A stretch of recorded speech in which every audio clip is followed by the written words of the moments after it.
विकास र समृद्धिको एउटा बार्ता। अमरगढी ऑनलाइन टिभी सबैका लागि सधैँका लागि।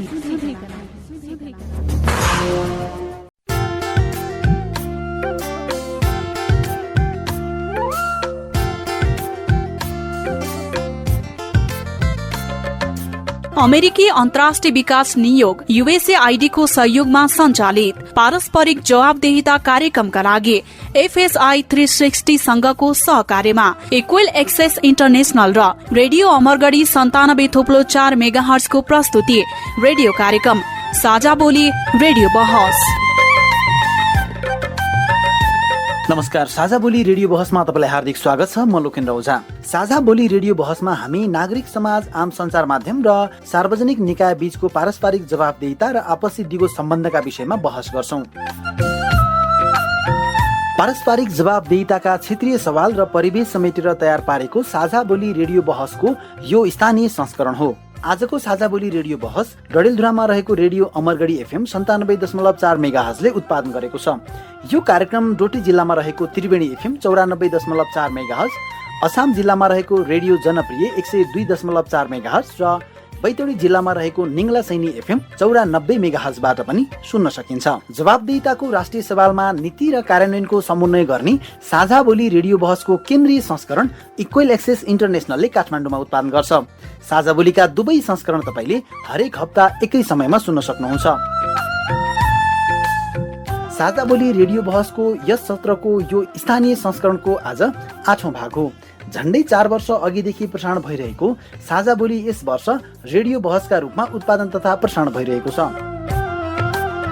साझा बोली रेडियो बहसको आजको भागमा हामी वैकल्पिक सिकाइको अवस्थाको विषयमा बहस गर्छौं। वैकल्पिक प्रणालीबाट विद्यार्थीको सिकाइ सहजीकरण निर्देशिका भन्दै सरकारले 2077 लागू गरेको छ। विश्वव्यापी कोरोनाको प्रभाव बढेसँगै सरकारले वैकल्पिक प्रणालीबाट विद्यार्थीको सिकाइ क्रियाकलापलाई निरन्तरता दिने तयारी गरेको थियो। सिकाइ निर्देशिकाले प्रविधिको उच्चतम प्रयोग गर्दै बालबालिकालाई घरमै बसेर अध्ययन अध्यापनका लागि निरन्तरता दिने भनिए पनि यसको कार्यान्वयनमा भने जटिलता देखिन्छ। सबै कुराहरू बन्द गर्नु पर्यो। खेतीपाती पनि चलिरहेको छ, गाई बस्तु पनि चलिरहेको छ, दिनभरि चाहिँ जाँड खाएर मान्छे चाहिँ हल्ली पनि रहेका छन्। यो सबै कुरा भइरहेको छ, विद्यालय बन्द मात्रै किन।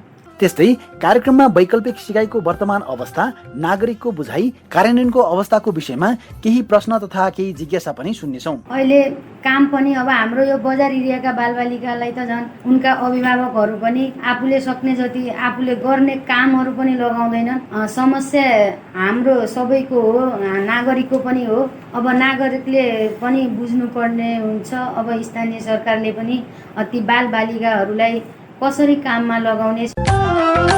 साझा बोली रेडियो बहस अमेरिकी अन्तर्राष्ट्रिय विकास नियोग USAID मार्फत अमेरिकी जनताहरूको सहयोगका कारण सम्भव भएको हो। यस कार्यक्रमभित्रका विषयवस्तु र सामग्री पारस्परिक जवाबदेहिता कार्यक्रमका एकल जिम्मेवारी हुन् र यहाँ प्रस्तुत भनाइले USAID वा अमेरिकी सरकारको विचार प्रतिबिम्बित गर्छन् भन्ने जरुरी छैन।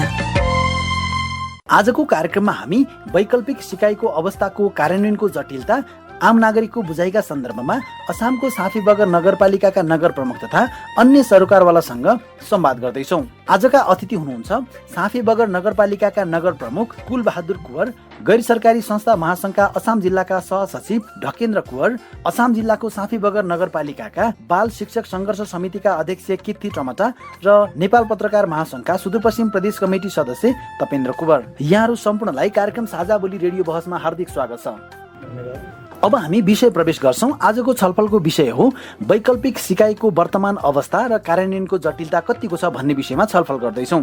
हामीले वर्तमान परिप्रेक्ष्यमा सरकारले गरेको वैकल्पिक सिकाइ कतिको प्रभावकारी छ र नागरिकहरूको बुझाइ के छ र केही स्थानीय नागरिकको प्रतिनिधित्व गर्दै नागरिक अगुवाहरूको प्रश्न आज हामी समावेश गर्छौं। साझा बोली रेडियो कार्यक्रम हामीले अमरगढी FM को स्टुडियोबाट तयार पार्ने भए पनि आज हामी डडेलधुरा जिल्ला हुँदै डोटी हुँदै अछाममा आइपुगेका छौं र अछामको साफीबगर नगरपालिकामा रहेर आज हामी साझा बोली रेडियो बहस तयार पार्दैछौँ र साफीबगर नगरपालिकाको यो कार्यकक्षमा अथवा मेयर साहबको कार्यकक्षमा हामी यो रेडियो कार्यक्रम तयार पार्दैछौँ र यति बेला कुराकानीको क्रममा हामीसँग हुनुहुन्छ साफीबगर नगरपालिका अछामका नगर प्रमुख कुलबहादुर कुँवरजी हुनुहुन्छ। त्यसै गरी गैसस महासङ्घका जिल्ला सहसचिव ढकेन्द्र कुँवरजी हुनुहुन्छ। त्यसै गरी बाल शिक्षक सङ्घर्ष समितिका नगर अध्यक्ष किथी टमटाजी हुनुहुन्छ र पत्रकार महासङ्घ सुदूरपश्चिम प्रदेशका सदस्य तपेन्द्र कुँवरजी हुनुहुन्छ। म मेयर साहबबाट सुरु गर्छु। जस्तो अहिले सरकारले 2077मा वैकल्पिक शिक्षा भनेर एउटा निर्देशिका जारी गर्दै देशभर अब वैकल्पिक शिक्षा कार्यान्वयनमा जानुपर्छ भनिरहँदाखेरि यहाँहरूले के कस्ता गतिविधिहरू सञ्चालन गर्नुभयो? अब अहिले देशमा एउटा विषम परिस्थितिको चाहिँ सिर्जना भएको छ। यो विषम परिस्थितिको सिर्जनाले निषेधाज्ञा देशभरि चाहिँ लागू भएको छ। यो निषेधाज्ञा लागू हुने क्रममा अछाम जिल्ला यो नगरपालिका पनि यो निषेधाज्ञाको प्रक्रियाबाट चाहिँ अगाडि चाहिँ बढिरहेको छ। यो बिचमा हाम्रा सभा समारोहहरू र खास गरी विद्यालयहरू सञ्चालनमा आउन सकिरहेको छैन। विगत वर्षमा पनि कोभिडको हामी जुन प्रथम चरणमा थियौँ त्यसबाट शैक्षिक क्षेत्रलाई कसरी अगाडि बढाउन सकिन्छ भन्ने हिसाबले एउटा चाहिँ वैकल्पिक शिक्षणको लागि एउटा कार्यविधि चाहिँ निर्माण भएको छ। त्यो गत वर्ष निर्माण भएको कार्यविधिलाई पनि यो वर्ष र आगामी वर्षहरू पनि कार्यान्वयन गर्नुपर्ने खालको चाहिँ स्थितिको सिर्जना भएको छ। अब यो वैकल्पिक कार्यविधि त चाहिँ बन्यो, तर सरकारले पनि केही कुराहरू चाहिँ समयमा गर्यो भने यो हाम्रो शिक्षण कार्यक्रमलाई अगाडि बढाउन चाहिँ सकिन्छ। अहिले सबभन्दा पहिला खोपको बारेमा सरकारले अलिकति प्रभावकारी ढङ्गले चाहिँ काम गर्न चाहिँ सकेन। हिजो एउटा सरकार, आज सरकार परिवर्तन हुँदा जनतालाई खोप लाउने कुराहरू लम्बाउने खालको चाहिँ प्रयत्न भइरहेको छ। त्यो लम्बाउने प्रक्रिया होइन, छिटो समयमा अलिकति खोप आज हामीले नगरपालिकाभित्रको शिक्षकहरूलाई खोप दिइसकेका छौँ।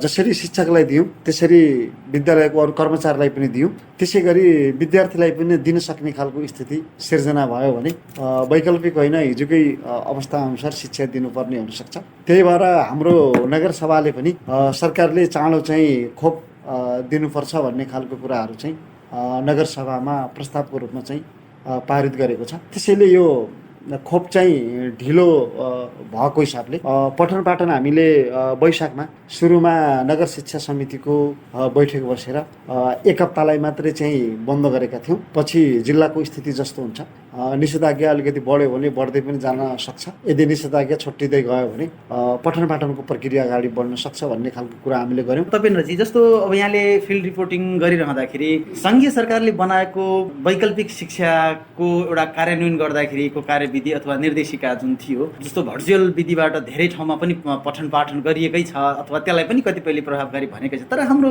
मफसलका मिडियाले रिपोर्टिङ गर्दाखेरि जुन वैकल्पिक शिक्षाको छ त्यो स्थानीय सरकारले कसरी कार्यान्वयन गरिरहेका छ, आम नागरिकले बुझेका छन् कि छैनन्, कस्तो पाउनुभयो? अब खास गरी वैकल्पिक शिक्षा कुराकानी गर्दाखेरि यहाँका अछामका स्थानीय तहका कुराकानी गर्दाखेरि विद्यालयले आफ्नै प्र्याक्टिस गरिरहेका छन्।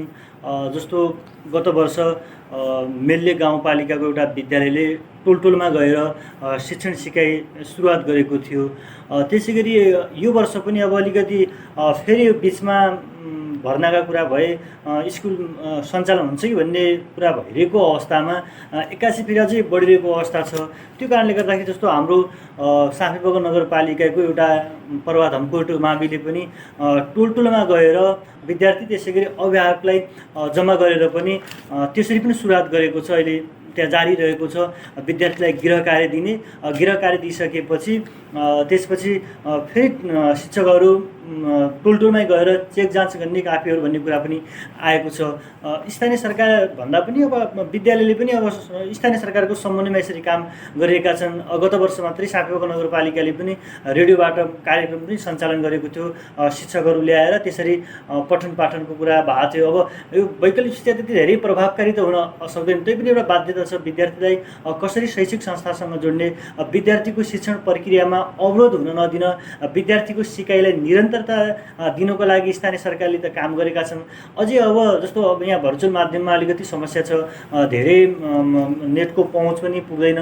त्यो कारणले गर्दाखेरि अझै अलिकति रेडियोबाट पनि प्रत्येक विद्यार्थीले अभिभावकले विद्यार्थीमा त्यो कुरा पुर्याएर यही अवस्था हो भने जस्तो कि पालिकाले निर्णय गरेका छन् अछाम जिल्लाका पनि विद्यालय अब रेडियोबाट नै कार्यक्रम सञ्चालन भन्ने कुरा पनि आएको छ।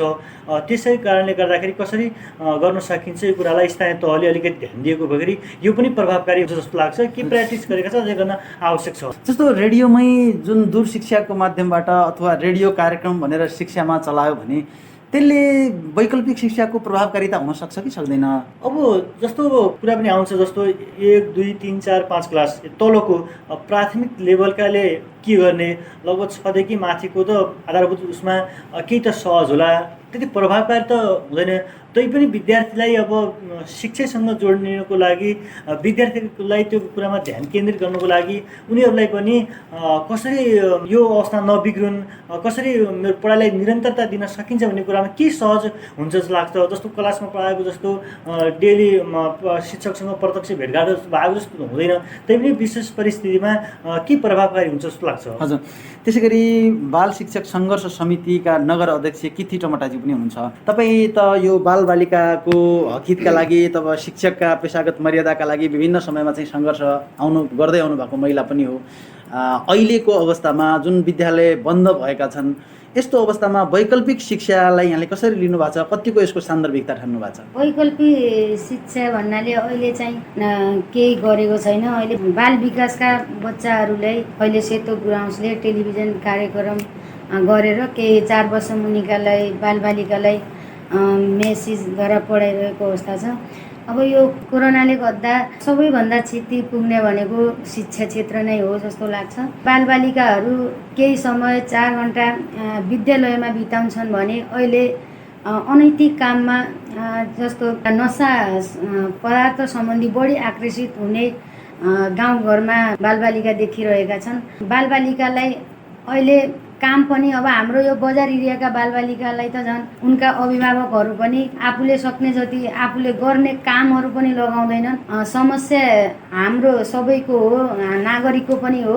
अब नागरिकले पनि बुझ्नुपर्ने हुन्छ। अब स्थानीय सरकारले पनि ती बालबालिकाहरूलाई कसरी काममा लगाउने, शिक्षा भन्ने बित्तिकै त्यो पढ्ने मात्रै होइन, बालबालिकाले घरमा लगाउने काम गर्ने काम जति पनि छ। तर हाम्रा अभिभावकहरू चाहिँ शिक्षकले पढाउनु पर्छ, शिक्षकले पढाए मात्रै बालबालिकाहरू सुध्रिन्छन् भन्ने जुन छ त्यो पनि त्यति राम्रो हुँदैन। त्यसैले बालबालिकाहरूलाई अब मेरो प्रश्न नगर प्रमुखज्यूलाई के छ भने कसरी जाने बालबालिकाहरू ठुलो बालबालिकाहरू त 10 क्लास 9 क्लास पढ्ने बालबालिकाहरू त अब अलिकति बुझ्ने भइसकेका हुन्छन्।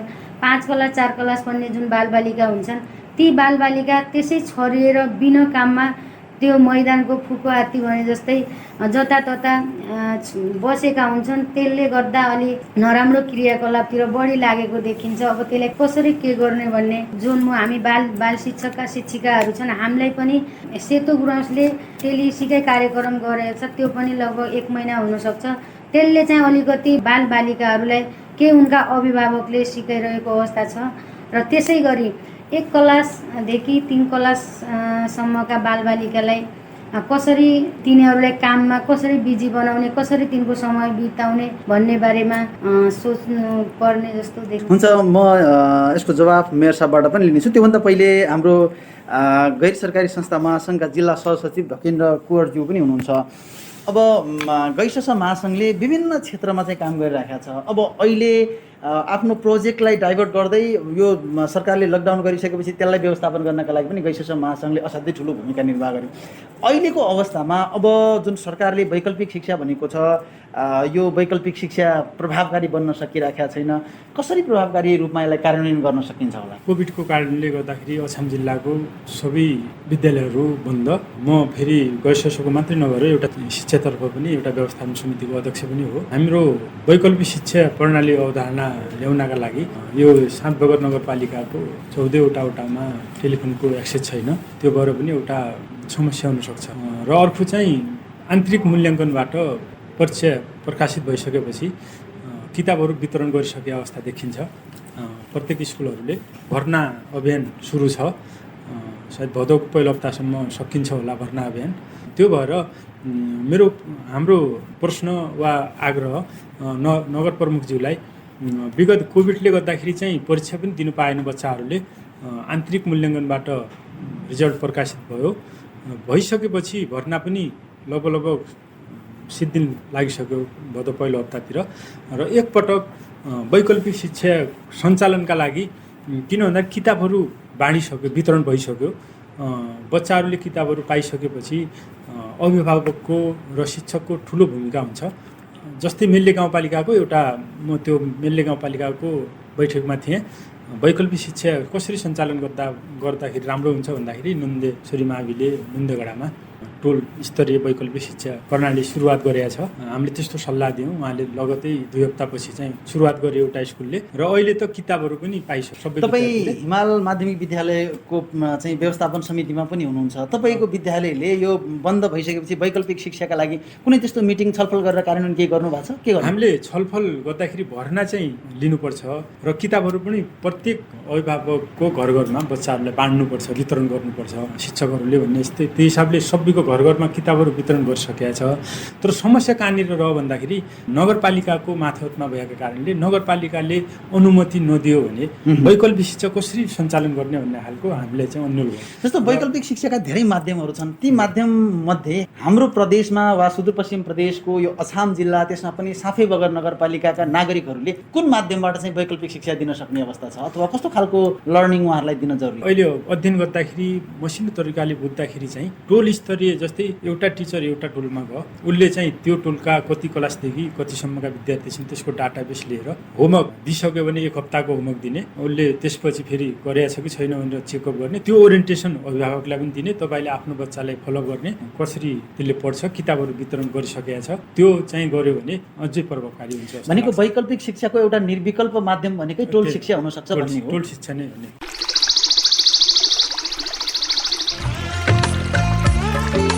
प्रश्न परिवर्तनको सुरुवात हो, जवाफ रूपान्तरणको आधार हो। प्रश्न आविष्कारको जननी हो, जवाफ सुशासनको परिणाम हो। त्यसैले प्रश्न सोधौं, जवाफ खोजौं। तपाईले हामीलाई पैसा नलाग्ने नम्बरमा फोन गरेर आफ्ना कुराहरू भन्न सक्नुहुन्छ। एनसेल प्रयोग गर्नुहुन्छ भने 98 015 71 मा फोन गर्न सक्नुहुन्छ। एनटिसी प्रयोग गर्नुहुन्छ भने 1660 01 00459 मा फोन गर्न सक्नुहुन्छ।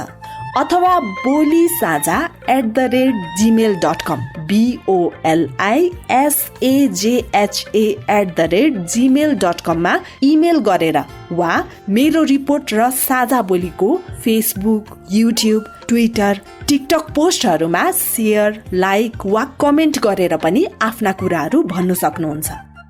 पारस्परिक जवाफदेहिताका लागि प्रश्न सोधौं, जवाफ खोजौं। साझा बोली रेडियो बहस।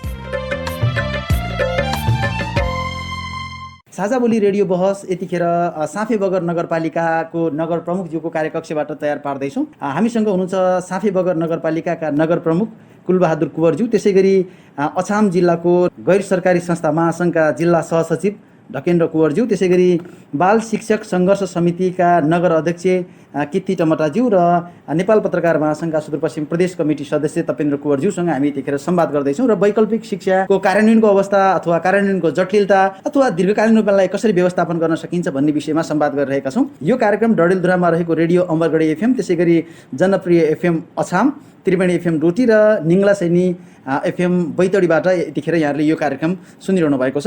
म मेयर साहब यहाँतिर आउँछु। जस्तो अब एउटा छलफल गर्दाखेरि वैकल्पिक शिक्षाको एउटा निर्विकल्प माध्यम भनेको चाहिँ टोल शिक्षा छ भनेर चाहिँ उहाँले पनि भन्नुभयो र अहिले यदि यो पूर्ण रूपमा चाहिँ सरकारले पनि खोल्न सक्ने अवस्था छैन र स्मार्ट लकडाउनको परिकल्पना पनि राज्यले गरिरहेको छ। हामीले यस्तो अवस्थामा टोल सिकाइलाई चाहिँ कसरी प्रभावकारी बनाउन सक्छौँ अथवा यो विषयमा स्थानीय सरकारले के गर्दैछ? यो अब विद्यालयको सन्दर्भमा र परीक्षाको सन्दर्भमा कतिपय सरकारले लिएका निर्णयहरू पनि त्रुटिपूर्ण छन्। समय सान्दर्भिक निर्णय नगरेको कारणले पनि यसपालि पनि जटिलता भयो। जस्तो शैक्षिक सत्र चैतमा समाप्त भएर वैशाखमा सुरु हुने स्थिति थियो, गत वर्ष पढाइ भएन भन्ने नाममा त्यति बेला धेरै कुराहरू शिक्षा मन्त्रालयले नबुझेको कारणले हामीले शैक्षिक सत्र चाहिँ असारसम्म लम्ब्याउने प्रयत्न गऱ्यौँ। यदि चैतमा अन्तिम मानेको हो भने हाम्रा धेरै परीक्षाहरू चैतमै समाप्त हुन्थ्यो। एउटा विद्यार्थीको क्षमता उहाँहरूले प्रत्यक्ष रूपमा चाहिँ देखाउने खालको एउटा अवसर पाउनुहुन्थ्यो।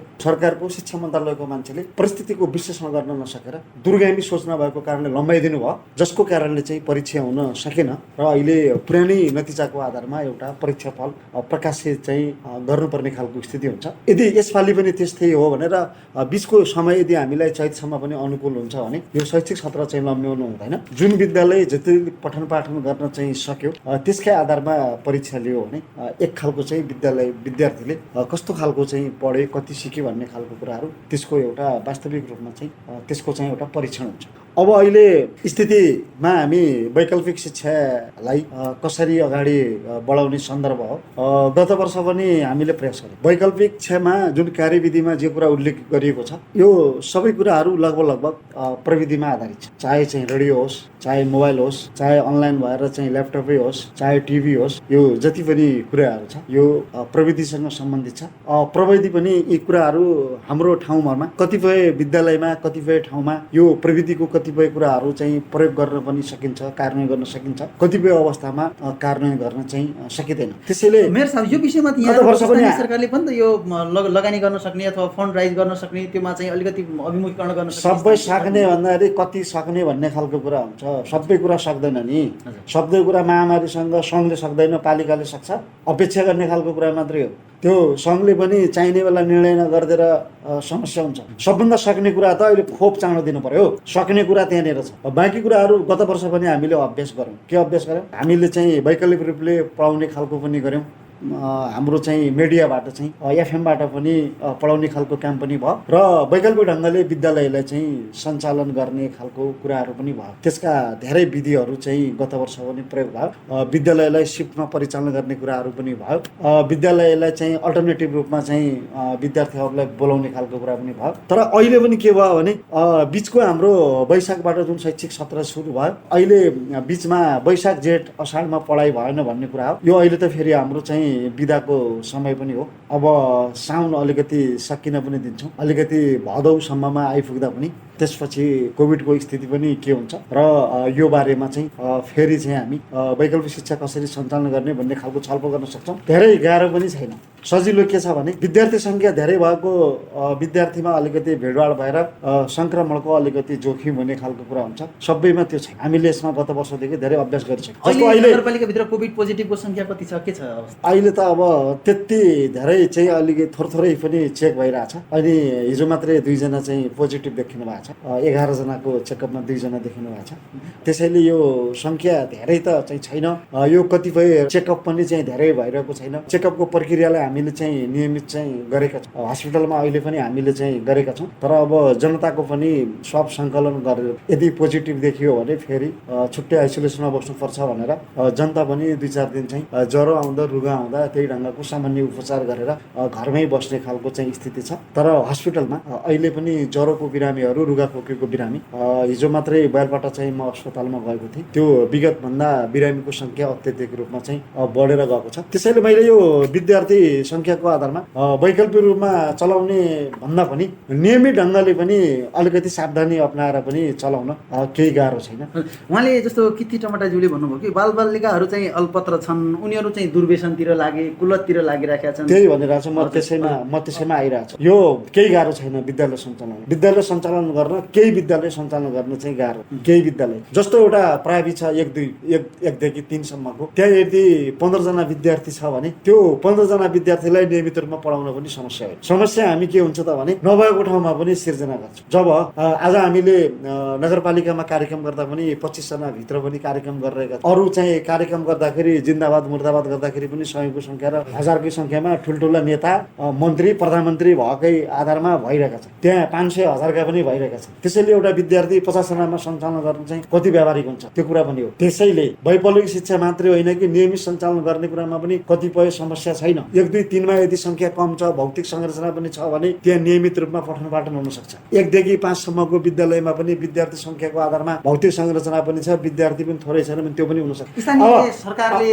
अथवा स्थानीय प्रशासनले अनुमति दिएर काम गर्न मिल्छ कि मिल्दैन? होइन, म त्यतापट्टि चाहिँ भनिरहेको छु। जिल्ला प्रशासन कार्यालय, जिल्ला प्रशासन छैन, नगर शिक्षा समितिले पनि निर्णय गर्न सक्छ। त्यसैले त आवश्यकताको कुरा गरेर चाहिँ गर्ने खालको चाहिँ विषय हो। त्यसैले 6 देखि 10 र अरू चाहिँ 10+2 भएको जहाँ अलिकति विद्यार्थी सङ्ख्या बढी छ, समस्या यहाँनिर छ। यहाँनिर समस्या भएपछि यसको व्यवस्थापन कसरी गर्ने भन्ने खालको कुराहरू चाहिँ अब यहाँ वैकल्पिक ढङ्गले या प्रविधिको विकास हुन सक्छ, या अलिकति थोरै भए पनि दिन बिराएर चाहिँ पढाउने खालको कुरा हुन्छ, अथवा विद्यार्थी आधा विद्यार्थीलाई बोलाएर सिफ्टमा बिहान बेलुका पढाउने पनि हुनसक्छ, वा अलिकति सम्भव भयो भने चाहिँ मिडियाबाट पनि पढाउने खालको कुरा हुनसक्छ। यो के हुन्छ त भने यसलाई अब कसरी ढङ्गले गर्ने, गत वर्ष पनि हामीले त्यही गरेका थियौँ। विद्यालयसँग एउटा कार्ययोजना मागेका थियौँ। यो वैकल्पिक रूपले शिक्षा गर्ने कुरामा सम्बन्धित विद्यालयको अभिभावक भेला बसेर विद्यालय व्यवस्थापन समितिको निर्णय गरेर कार्ययोजना माग गरेका थियौँ। अब बिस्तारै अहिले वर्षादै सकिएको चाहिँ छैन,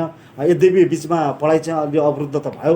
त्यसैले नगर शिक्षा मार्फत फेरि हामी चाहिँ कार्ययोजना चाहिँ माग्छौँ विद्यालयलाई। त्यो कार्ययोजना मागेर एक विद्यालय एक ढङ्गले सञ्चालन भयो भने अर्को विद्यालय अर्को ढङ्गले सञ्चालन हुन सक्छ। आखिर यो टोल शिक्षा पनि मान्छेहरू जम्मा गर्ने खालको कुरा हो। अब टोल शिक्षामा टोलमा सञ्चालन गर्दा सार्वजनिक ठाउँमा सञ्चालन गर्ने हो, त्यहाँ बेन्ची लगायतको अरू कोही व्यवस्था पनि हुँदैन। योभन्दा त बरु हप्तामा बरु चाहिँ कति दिन हुन्छ, थोरै विद्यार्थीलाई बोलाएर अब शिक्षकहरूलाई चाहिँ भ्याक्सिन दिइसकेको छ, थोरै विद्यालयलाई बोलाएर एउटा विद्यार्थीहरूलाई हप्तामा बरु 1 दिन मात्रै बोलाएर 1 हप्तामा थोरै 10-12 जना मात्रै विद्यार्थीहरूलाई बोलाएर त्यसरी पनि गर्न सकिन्छ। त्यसैले मूलभूत रूपमा अहिले वर्षात पनि अलिकति सकिनुपर्छ। कोभिडको स्थिति पनि हामीले हेरिरहेका छौँ। यो दुईटै कुराको अध्ययन गरेर र त्यसपछि नगर शिक्षा समितिको बैठक पनि बसेर विद्यालयहरूलाई कार्ययोजना चाहिँ माग गरेर त्यो कार्ययोजनाको आधारमा विद्यालयले पनि छलफल गरेर यो वैकल्पिक शिक्षालाई चाहिँ अगाडि बढाउन चाहिँ सकिन्छ। तपाईँ जस्तो मेयर साहबले 2-3वटा विकल्प भन्नुभयो। एउटा चाहिँ टोल सिकाइलाई नै व्यवस्थापन गर्न सकिने कुरा, अर्को कुरा टिचरहरूले भ्याक्सिन लगाइसकेको अवस्था र अलिअलि भएर विद्यार्थीहरूलाई पनि पठन पाठनतिर अब जान सकिन्छ भन्ने कुरा, र अर्को विद्यालयहरूबाट आएको चाहिँ एउटा चाहिँ अनुभव छ, त्यो अनुभव सेयरिङ गरिसकेपछि एउटा नयाँ कार्ययोजना बनाएर चाहिँ काम गर्न सकिने अवस्था छ भन्ने खालको विकल्प दिनुभयो। कतिको सान्दर्भिक होला यसरी अगाडि? अब जस्तो हामीले बालबालिकालाई खोप लगाएका छैनौँ, तर बालबालिका त्यति जोखिममा छैन भन्ने सरकारले पनि त्यो भनिरहेको छ। हामी माथिल्लो उमेर समूहका लागि 50 वर्षसम्म 45 वर्षसम्म पनि आएको छ। अब टिचरहरूले लगाइसकेको अवस्था, मृत्युदर पनि बालबालिकाको त्यति नभएको अवस्थामा मेयर साहबले भन्नुभएको जस्तो नगर शिक्षा समितिले पनि आफै निर्णय गरेर गर्छ भन्नुभएको छ। अब यो क्लासेस सञ्चालन गर्दा अब त्यति जटिलता नहोला कि स्थितिमा, जस्तो हामी जो बढी जोखिम भएका मान्छे भनिरहेका छौँ तिनीहरू त हिँडडुल ओहोर दोहोर भेला हुने जमान त उहाँहरू त बढी भइरहेछ। उहाँहरूलाई खोप लगाइसकेको अवस्थामा उहाँले अन्तिम भन्नुभएको विकल्प कक्षा सञ्चालन गर्दा होला जस्तो लाग्छ मलाई। जस्तो अझ अलिकति तराई यो तल्लो यो सहरी क्षेत्रमा अलिअलि जोखिम जस्तो छ, ग्रामीण क्षेत्रमा लगभग अलिकति अब मान्छेको ओहोरदोहोर पनि अलिकति कम भएको हुनाले जोखिम छन् त छ, त्यही पनि अलिकति कम जोखिम भएको कारणले गर्दाखेरि अब यो बर्खा सकिसकेपछि स्थिति कस्तो हुन्छ अझै पनि छ। फेरि खोप पनि धमाधम लगाउने प्रक्रिया भइरहेछ। जस्तो साँपे नगरपालिका आफैले पनि खोप खरिद गर्ने कुरा पनि गरेको थियो। त्यो कुरा कतिको सान्दर्भिक हुन्छ, कसरी आफ्नो पालिकाले आफ्नो विभिन्न पालिकाले त्यस्तो गरेका छन् त्यसलाई पनि अगाडि बढाएर सँगसँगै यो बिचमा अब नियमित कक्षा सञ्चालन गर्न आवश्यक देखिसकेको छ। परीक्षा नलिएर नपढाएर पास हुने परिपाटीले यसले ठुलो खाडल फेर्ने एउटा विकराल स्थिति आउन सिर्जना भइसकेको अवस्था छ। 11-12देखि लिएर 10 क्लासका पेपरहरू यहीँ हुने, पहिलाका फर्स्ट टर्मिनल सेकेन्ड टर्मिनलका इक्जामहरूलाई आधारमा त्यसरी गरिरहेको अवस्थामा यसले त पछि भयानक स्थिति हुन सक्छ। त्यो कारणले गर्दाखेरि अब जोखिमको अवस्था हेरेर कक्षा सञ्चालन नै बेटर हुन्छ जस्तो लाग्छ। त्यसै गरी किथी स्ट्राटेजी पनि हुन्छ तपाईँको विचारमा? जस्तो मेयर साहबले भन्नुभयो कि अब अल्टरनेटिभ विकल्प खोज्नुपर्छ भन्ने, वैकल्पिक शिक्षाको वैकल्पिक व्यवस्थापन कसरी गर्ने भन्ने खालको कुरा उठेको छ। यहाँलाई के लाग्छ? जस्तो महिला, दलित, पछाडि परेको समुदाय जुन छ ती बालबालिकाहरू अझै पनि शिक्षाको खाडल धेरै गहिरो हुने अवस्था छ। विद्यालयले त्यत्तिकै मूल्याङ्कन गरिरहेको छ, अपग्रेड गराइरहेको छ। यसले त उनीहरूको क्षमता त अभिवृद्धि भइरहेको छैन। कसरी सञ्चालन गर्दाखेरि सान्दर्भिक होला? कक्षा सञ्चालन गर्दाखेरि अब टिचरहरू पनि हामीले पोहोर साल पनि त्यही गरेर पढाएको थियो त्यो जनकल्याणमा। टिचरहरू पनि अब त्यो पढाइरहँदाखेरि अब एकै पाठ टिचरहरूले 3-4 दिन एकै पाठ पढाइरहनु पर्ने। अब सँगै विद्यार्थीहरू सँगै भए त अब कर्म रूपमा पाठ अब एक दिन अर्को पढाउने हुन्थ्यो होइन। टिचरहरूले अब एक हप्तासम्म एउटै पाठ पढाइरहने, अनि अब पढाउँदाखेरि पनि टिचरहरूलाई पनि अलिकति अब यो राम्रो भएन भन्ने जस्तो लाग्ने हुन्छ। त्यसरी गऱ्यो भने अब टोल सिकाइमा बरु टिचरहरूले गएर अब जो उहाँले भन्नुभयो भने त्यहाँ टोलमा गएर एक टिचरले एक दिन जाने, अर्को टिचरले अर्को दिन जाने, यसरी जाने भन्दा पनि अब विषय हुन्छन् आफ्ना टिचरका। अब विषयका टिचरले अब टोलमा गएर अब कति टोलमा जाने, अब जनकल्याणको मात्रै कुरा गर्दा अब रिडीकोट अनि सिद्धेश्वर तपाईँको नमाठाना मस्टमाडु ती टिचरले कसरी टोल सिकाइमा पनि कसरी जाने, काँथी पढाउने। अब त्यहाँ बोर्ड हुनु पर्यो, अब त्यहाँ बस्ने वातावरण पनि हुनु पर्यो। के छ त त्यस्तो पनि सम्भव होला जस्तो लाग्दैन। जस्तो अहिले कोरोना घटिसकेको अवस्था छ भने त विद्यालय सुचारू गर्दा पनि भयो। अब सरकारले पनि स्मार्ट लकडाउनको परिकल्पना गरेको छ। साफेबगर नगरपालिकामा कोरोना संक्रमित छैन भने त मेयर साहबले भने जस्तो अलिअलि विद्यालय सञ्चालन गर्दा पनि हुन्छ। त्यो त हाम्रो पनि चाहना के हो भने पहिला जुन यो पालि पनि 4 दिन चिसो भयो त्यसमा सरकारले बन्द गरिदियो। त्यो गर्नको आवश्यकै थिएन। तर त्यसो अब हाम्रो परीक्षा हुनु बट्टेका बेला अब कोरोनाले बन्द गरिदियो। अब यो सरकारले नै यसलाई अब जस्तै साफेबगर नगरपालिकामा त्यति कोरोना थिएन त्यतिखेर, हाम्रो एसएससीको परीक्षा पनि भइहाल्थ्यो त्यतिखेर। अब सरकारले बन्द गरिदिन्छ। अब यहाँ नगरले अब सरकारले बन्द गर भनेपछि हामीले गर्नुपर्ने बाध्यता छ। अब नगरले भनेपछि विद्यालयले गर्नुपर्ने बाध्यता छ। त्यसैले त्यो समस्यालाई नहेरिकन अन्धै धन्दै रूपमा अब बन्द गर्नुपर्छ भनेको हुनाले चाहिँ हाम्रा विद्यार्थीहरूको पढाइ बिग्रेको छ। नभए त अहिले हाम्रो परीक्षा पढाइको पनि त्यति घाटा भएको छैन, अहिले पनि भएको छैन। यो साउनमा हाम्रो बर्खा बिदा नै हुन्छ, त्यतिखेर अब पढाइ सकेको जुन दसैँमा बिदा हुन्थ्यो त्यहीलाई कभर गरेर हामीले वैशाखसम्म पढाइमा त्यति घाटा भएको छैन। तर यो कोरोनाका कारणले अब हामीले काम गर्नु, हामीले परीक्षा लिनुपर्टेका बेला, पढाइ हुने बेला त्यतिखेर अन्धै धन्दै सरकारले बन्द गर्नुपर्छ भनेको हुनाले मात्र अलिकति असर भएको छ। नभए विद्यार्थी अहिलेसम्म कोरोना लागेर विद्यालयमै कोरोना लागेर त्यस्तो भ्याएको छ भन्ने छैन अहिलेसम्म। तर बालबालिकाको शैक्षिक निरन्तरताका लागि त घर परिवारको पनि उत्तिकै दायित्व, उत्तिकै जिम्मेवारी हो। स्थानीय सरकार अथवा विद्यालय र अभिभावकको पनि भूमिका हो। अभिभावकहरूले आफ्ना बालबालिकाहरूलाई शैक्षिक निरन्तरताका लागि घरमा चाहिँ किन त्यसरी ध्यान दिइरहेका छैन? त्यही त समस्या। अब स्थानीय सरकारले त उहाँलाई अब संरचना दिने हो, उहाँलाई अब आवश्यकता अनुसार उहाँलाई के चाहिन्छ, बेन्च, अब कोठा भवन, अब टोयलेट, साबुन, अब त्यतिसम्मको पनि व्यवस्था गरिदिएछ स्थानीय सरकारले। त्यहीको संरक्षण गर्ने भनेका त त्यहाँका नागरिकले हो। त्यहाँका नागरिकले पनि थाहा पाउनु पऱ्यो कि हाम्रो कर्तव्य के हो। भोलि आफ्नो बालबालिकाको पढाइ के हुँदैछ भने अहिले नपढेका अभिभावक पनि कोही छैन घरमा। कोही होलान्, तर 100मा 2 जना होलान्। नभए सबै 10 क्लासलाई पढाउनु सक्ने, 6 क्लासलाई 5 क्लासलाई पढाउनु सक्ने अभिभावक छन्। अब ती अभिभावकहरू आफ्ना बालबालिकालाई त्यति त काँचेर यो पानीको लोटाले भन्ने सम्मका पनि अभिभावक छैन। अब अलिअलि यी क्रिकेट यसो खेल्नाले अलिकति तिनको टाइम पास भइरहेछ। अनि कोही बालबालिका त अब ठुलो भएपछि अभिभावकलाई पनि कुट्न आउने बालबालिका पनि भइसकेछ। वैकल्पिक शिक्षा कुराकानी गरिराख्दाखेरि टोल शिक्षामा गएर सबै कुरा हुन्छ भन्ने होइन। अघि उहाँले भन्नुभयो विभिन्न कुलतमा फँसेका छन्, त्यो मान्छेलाई कसरी सही ट्र्याकमा ल्याउन सकिन्छ भन्ने कुरा एउटा छ। अर्को मेरो उहाँ विद्यालय व्यवस्थापन समितिको अध्यक्ष पनि हुनुहुन्छ। जस्तो केही विद्यालय त सुरुवात गरे नि त, जस्तो हाम्रो नजिकै रहेको पर्वतमकोटले सुरुवात गरेको छ। टिचरहरू पनि अलिकति यो उसमा प्यासिभ एकदम सक्रिय हुन सकेन कि जस्तो लागिरहेको छ। कसैले सुरुवात गरेका छन्, यो कुरा पनि टिचरहरू पनि सक्रिय हुनु पर्यो। जस्तो अब गाउँघरमा पनि यही अवस्था आउने हो, सरकारले फेरि विद्यालय सञ्चालन गर्न नदिने हो भने स्वयंसेवकहरूलाई यस्तो गाउँमा पढ्दै गरेका हुन्छन्, विभिन्न ठाउँबाट आएका हुन्छन्, त्यसलाई पनि नगरपालिकाले प्रयोग गरेर उनीहरूलाई पनि यस्तै अवस्था हो भने अहिलेको अवस्था जस्तो वा त मेरो हिसाबले भने जस्तो खुल्छु मजासँग समस्या छैन। फेरि अब विगत 2-3-4 दिनदेखि अझै बढिरहेको अवस्था छ। छ, मृत्युदर फेरि बढिरहेको अवस्थामा यो हुने भयो। दुईवटा शिक्षकहरू अलिकति एक्टिभ हुनु पऱ्यो। अब अलिकति उहाँहरू पनि घरमै बस्नु पाएपछि के छ भन्ने जस्तो केही अनुभव छ कि त्यो कारणले गर्दा त्यो अनि एउटा अब अलिकति गाउँवर्गमा पढेलेखा मान्छेलाई कसरी परिचालित गर्न सकिन्छ, निःशुल्क रूपमा हुनसक्छ कि उहाँहरूलाई केही दिएर केही अब सामान्य रूपमा केही दिएर हुन्छ त्यो कुरामा पनि नगरले ध्यान दिनु पऱ्यो। दुईवटा कुरामा मैले एउटा विद्यालय व्यवस्थापन समितिको अध्यक्षलाई राखेँ, एउटा नगर प्रमुखजीलाई यो कुरा राखेँ। मेरो कुरा यति नै हो। हजुर, म ढकेन्द्र कुँवरजी हुनुहुन्छ, जस्तो तपाईँ विद्यालय व्यवस्थापन समिति पनि हुनुहुन्छ र तपाईँजीले भने जस्तो टिचरहरूलाई पनि के छ भने यो बन्द भइदियो भने आनन्द हुन्छ, घुम्न हुन्छ, चिया खान हुन्छ भन्ने खालको शिक्षकहरूको पनि मेन्टालिटी त्यस्तो खालको बनेको पाइन्छ र अभिभावकहरू पनि विद्यालय जान्थे, जे पो गर्छन् गरौँ भनेर आफ्नो काममा लागिरहेका छन्। त्यसैले अलिकति सेल्फ सेन्सरसिप विद्यार्थीहरूलाई पनि मैले गर्नुपर्छ भन्ने, त्यो प्यारेन्ट्सहरूलाई पनि मेरो बच्चाहरूलाई मैले पढाउनुपर्छ भन्ने खालको कसरी त्यो क्रिएट गर्न सकिन्छ? वैकल्पिक शिक्षाको बारेमा छलफल गर्दाखेरि मेरो साथीले त भनिसक्नुभयो यो विकल्प गऱ्यो भने कोभिडको अवस्थालाई हेरेर हामी सञ्चालन गर्न सक्छौँ भन्ने खालको भइसक्यो। तर भयो के भन्दाखेरि म अघिल्लो वर्ष चाहिँ सानपगरका 14वटा वडामा राहत वितरण कार्यक्रममा खटेँ कि सबै ठाउँ पुग्यो, खप्पड, देवीस्थान, बाबला सबै ठाउँ गइयो अघिल्लो वर्ष।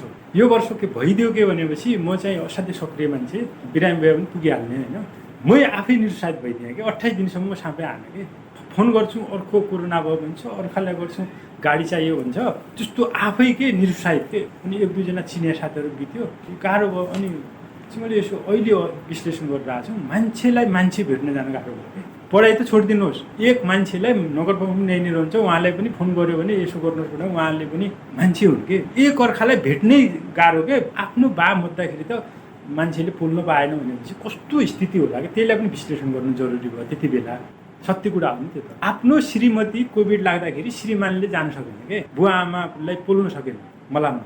त्यो यो वर्षको अब रह्यो शिक्षाको। अब नगर प्रमुखले भनिसक्नुभयो कोभिडको अवस्थालाई विश्लेषण गरेर भेरिएन्ट 3 भन्छ अहिले, त्यो सुरुवात भइसक्यो भन्छ, मृत्युदर अलिअलि हल्का बढिरहेछ सहर बजारतिर, अनि बच्चालाई समात्छ भन्छ फेरि 16 वर्ष मुनिका। त्यो भएका कारणले अहिले चाहिँ हामी नगरले अनुमति दियो भने हामी स्कुल सञ्चालन गर्छौँ आफ्नो तरिकाले, रिस्क लिएर। हामी पनि सक्दैनौँ, किनभने हामी पनि नागरिक हो, हामीलाई पनि बाँच्नु छ। त्यो भएर निरुत्साहित पनि छन्, निष्क्रिय पनि छन्। के शिक्षकहरू कोभिड लागेर बल्ल बल्ल बाँचेर आएका पनि छन् मेरो स्कुलमा। त्यो भएर अब कोभिडलाई विश्लेषण गरेर मात्रै स्कुल सञ्चालन गर्नुपर्छ जस्तो लाग्छ। बजारमा लागु औषध दुर्व्यसनी सम्बन्धी युवाहरू म्याक्सिमम छन्, मेडिकलमा ट्याब्लेट खाने अनि राति घुम्ने, यस्तो अवस्थाले विकार रूप लिइसकेको छ।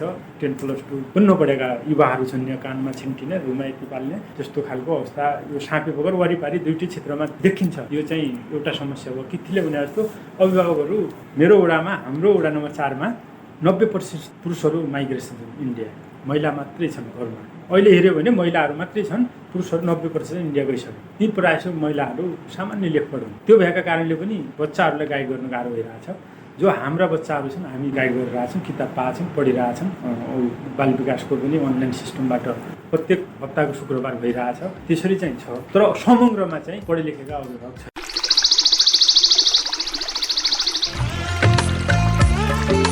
प्रश्न परिवर्तनको सुरुवात हो, जवाफ रूपान्तरणको आधार हो। प्रश्न आविष्कारको जननी हो, जवाफ सुशासनको परिणाम हो। त्यसैले प्रश्न सोधौं, जवाफ खोजौं। तपाईले हामीलाई पैसा नलाग्ने नम्बरमा फोन गरेर आफ्ना कुराहरू भन्न सक्नुहुन्छ। एनसेल प्रयोग गर्नुहुन्छ भने 98 015 71 029 मा फोन गर्न सक्नुहुन्छ। एनटिसी प्रयोग गर्नुहुन्छ भने 16 60 01 0045 मा फोन गर्न सक्नुहुन्छ। अथवा बोली साझा @gmail.com BOLISAJHA @gmail.com मा इमेल गरेर वा मेरो रिपोर्ट र साझा बोलीको फेसबुक, युट्युब, ट्विटर, टिकटक पोस्टहरूमा शेयर, लाइक वा कमेन्ट गरेर पनि आफ्ना कुराहरू भन्न सक्नुहुन्छ। पारस्परिक जवाफदेहिताका लागि प्रश्न सोधौं, जवाफ खोजौं। साझा बोली रेडियो बहस। यतिखेर तपाईँ सुन्दै हुनुहुन्छ साझा बोली रेडियो बहसमा छौँ। साझा बोली रेडियो बहस हामीले साँफे बगर नगरपालिकामा तयार पार्दैछौँ। साँफे बगर नगरपालिकाका नगर प्रमुख कुलबहादुर कुँवरज्यू हामीसँग हुनुहुन्छ। त्यसै गरी बाल शिक्षक सङ्घर्ष समितिका नगर अध्यक्ष किर्ति टमटाज्यू हुनुहुन्छ। त्यसै गरी गैसस महासङ्घका असम जिल्लाका सहसचिव ढकेन्द्र कुँवरज्यू हुनुहुन्छ भने नेपाल पत्रकार महासङ्घका सुदूरपश्चिम प्रदेश कमिटी सदस्य तपेन्द्र कुँवरज्यू हुनुहुन्छ। हामी अब यो कार्यक्रमको निकै अन्ततिर छौँ र यो कार्यक्रमको अब निष्कर्षमा पुगौँ। मेयर साहब, जस्तो अब यहाँले नै भनेका वैकल्पिक माध्यमहरू, वैकल्पिक शिक्षाका यो चिजहरू हामीले गर्न सक्छौँ भनेर जुन यहाँले भन्नुभयो, ती भनेका विकल्पहरूको कङ्क्रिट निर्णय चाहिँ हामी कहिलेसम्म गर्न सक्छौँ, कसरी अगाडि बढ्न सक्छौँ? अहिले हामीले विद्यालय जुन बन्द छ यसको अलिकति बढी विश्लेषण मात्रै गरेका छौँ। विद्यालय बन्द छ तर सबै चिज खुल्ला छ। सबै चिज खुल्ला गरेर पनि धेरै मान्छे हामी मरिरहेका छैनौँ र धेरै मान्छे सङ्क्रमित भएका पनि छैनौँ। यो वास्तविकता हो। अब यो वास्तविकता के हो भने अब विद्यालय बन्द छ, उनी विद्यालयहरू खेल खेलिरहेका छन्, ठिकै छ। खोलामा माछा मारिरहेका छन्, जङ्गलमा शिकार खेलिरहेका छन्, बजार घुमिरहेका छन्, चाडपर्व मनाइरहेका छन्, बजारमा किनमेल गरिरहेका छन्।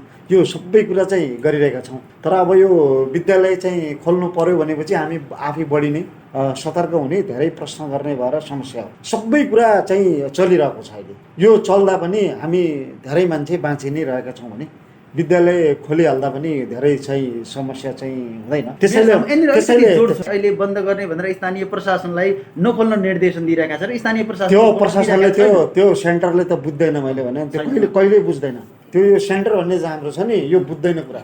यसले खोप्ल्याउने कुरा बुझ्दैन, इक्जाम लिने बेला बन्द गर्ने कुरा बुझ्छ।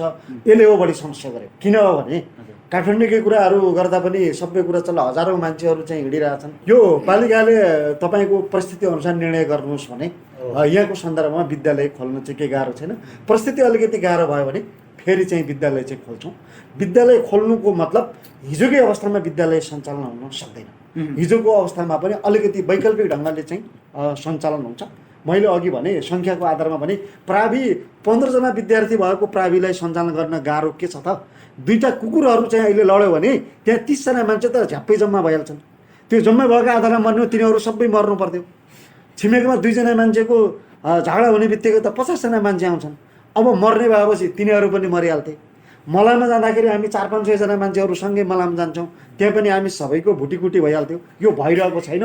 अनि विद्यालय सञ्चालन गर्ने कुरामा मात्रै धेरै प्रश्न किन, धेरै यो केन्द्रले मात्रै किन निर्णय चाहिँ थोपार्ने, यो संहिताको चाहिँ विपरीत भइरहेको छ। धेरै कुरामा चाहिँ यो निरङ्कुश प्रवृत्ति भएको छ, हाम्रो असहमति छ। त्यसैले सबै कुरा उहाँहरूले गर्ने चाहिँ होइन, संहिताको भावना अनुसार सक्नुहुन्छ भनेपछि खोल्ने खालको परिपाटी गर्नुपर्छ। यो जिल्ला प्रशासन लगायतको उहाँहरूले पनि चाहिँ रोक्नु हुँदैन।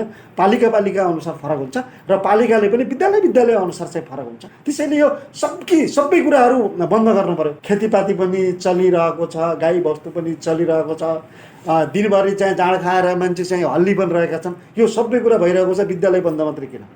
अनि यो विद्यालय मात्र पनि बन्द गर भनेर निर्देशन किन? यो निर्देशन र यिनी कुराहरू बाधक हुन्। होइन भने विद्यालयलाई अलिकति वैकल्पिक ढङ्गले अलि त सोचेर, जस्तो टोल शिक्षा भनेको त अन्तिम हो।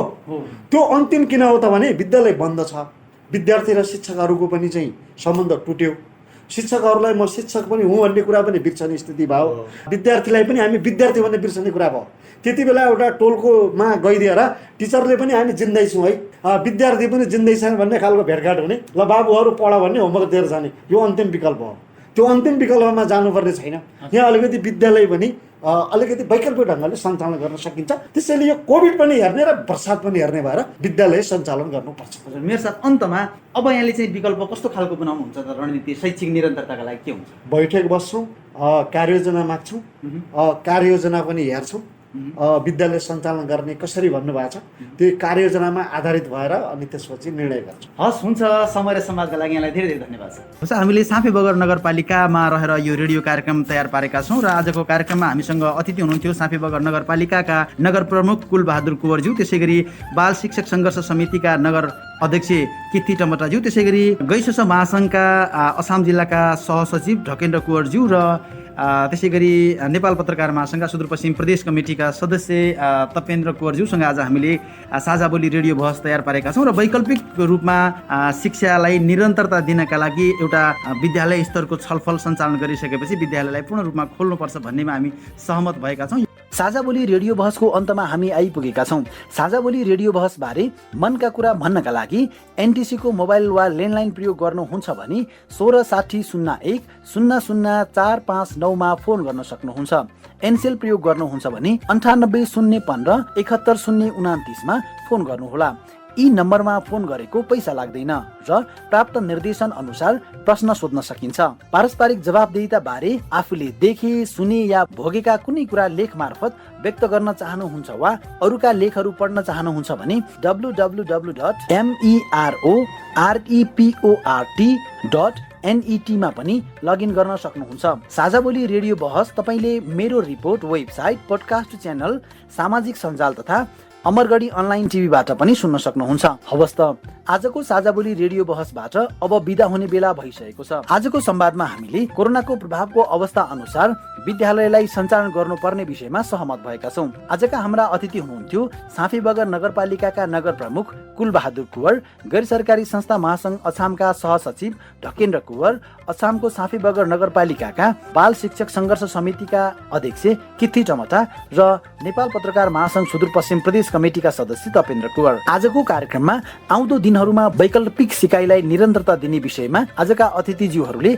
प्रतिबद्धता व्यक्त गर्नु भएको छ। आशा छ यी प्रतिबद्धताहरू कार्यान्वयन हुनेछन्। यतिन्जेलसम्म ध्यान दिएर कार्यक्रम सुन्नु भएकोमा तपाईँलाई धेरै धेरै धन्यवाद। आगामी हप्ता पनि आजको जस्तै समसामयिक सार्वजनिक जवाफदेहिताको अर्को विषयमा खरो छलफल गर्न आउने नै छौँ। सुन्न नबिर्सनुहोला। प्रविधिबाट साथ दिनुभयो प्राविधिक साथी तर्कराज भट्टसँगै म कार्यक्रम प्रस्तुता लोकेन्द्र ओझा पनि साझा बोली रेडियो बहसबाट आज्ञा चाहन्छु। हवस् त, नमस्कार।